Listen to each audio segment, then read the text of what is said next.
Hi friends, இந்த வீடியோவில் வந்து நம்ம என்ன பார்க்க போகிறோம் அப்படின்னு கேட்டிங்கன்னா, இப்போ வந்து நம்மளோட விடுதலை படத்தோட 2வது பாகத்தில் வந்து மாபெரும் ஒரு தவறு வந்து நம்மளோட வெற்றிமாறன் வந்து செஞ்சுருக்காங்க. இணையதளத்தில் நெட்டிசன்ஸ், ரிவ்யூவர்ஸ்லாம் வச்சு செஞ்சுட்ருக்காங்க நம்மளோட வெற்றிமாறன். ஸோ அதை பற்றி இந்த வீடியோ டீட்டெயிலாக பேச போகிறோம். வெற்றிமாறன் இயக்கத்தில் ஒரு படம் வெளியானாலே வந்து கண்டிப்பாக வந்து ஒரு தரமான படமாக இருக்கும் அப்படின்னு சொல்லி, அதாவது கோலிவுட்டில் வந்து 0 ஃப்ளாப் கொடுத்த ஒரு டேரக்டர் அப்படின்னா கண்டிப்பாக கண்ணை மூடிட்டு வெற்றிமாறன்னு சொல்லலாம். ஆனால் வந்து ஒரு செம்ம பெரிய ஒரு எதிர்பார்ப்பு ரிலீஸ் ஆன விடுதலை படத்தோட பார்ட் 2ல வந்து நம்மளோட வெற்றிமாறன் செம்ம பெரிய ஒரு தவறு பண்ணியிருக்காரு.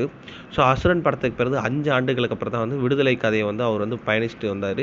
ஸோ அதுக்கப்புறம் வந்து விடுதலை முதல் பாகம் வந்து போன வருஷம் வந்து ரிலீஸ் ஆகி ரசிகர் மத்தியில் நல்ல ஒரு வரவேற்பை பெற்றுச்சு. அதுக்கப்புறம் பார்ட் 2 வந்து நேற்று வந்து ரிலீஸ் ஆகி ரசிகர் மத்தியில் அதுவும் ஒரு நல்ல வரவேற்பை பெற்றுச்சு. சூப்பராக இருக்குது அப்படின்னு தான் வந்து ரசிகர்கள் சொல்லிட்டு இருந்தாங்க. இந்த நிலையில் வந்து இந்த திரைப்படத்தை இயக்குனர் வெற்றிமாறன் செய்த தவறு, அதாவது அந்த திரைப்படத்தில் ரொம்ப ரொம்ப முக்கியமான ஒரு தவறு வந்து பண்ணியிருக்காங்க. அதாவது விடுதலை படத்தை 1, 2யும் ஸோ படங்களில் வந்து ஒளிப்பதிவாளராக இருந்தவர் தான் நடிகர் வேல்ராஜ். இவர் வந்து விடுதலை முதல் பாகத்தில் வந்து கௌதம் மேனன் கூட சேர்ந்து வந்து போலீஸ் கதாபாத்திரத்தில் வந்து நடிச்சிருப்பாங்க. ஆனால் வந்து இப்போ வந்து நேற்று வெளியான 2ஆம் பாகத்தில் வந்து வேல்ராஜ் அப்படின்ற ஒரு பண்ணையார் கதாபாத்திரத்தில் நடிச்சிருக்காங்க. இது வந்து நிறைய ரசிகர்களுக்கு குழப்பமாக இருக்குது. ஏன்னா வந்து எல்லாருமே வந்து விடுதலை பார்ட் 1 பார்த்துட்டு தான் விடுதலை பார்ட் 2 பார்க்க போயிருக்காங்க.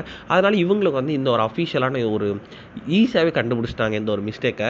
அது எப்படி முதல் பாகத்தில் காவல்துறை அதிகாரியாக நடிச்சுட்டு 2ஆம் பாகத்தில் ஒரு பண்ணையாராக நடிக்க முடியும் அப்படின்றது ரசிகர்கள் இன்டர்நெட்டில் செம்ம பெரிய ஒரு கேள்வி எழுப்பிட்டு இருக்காங்க.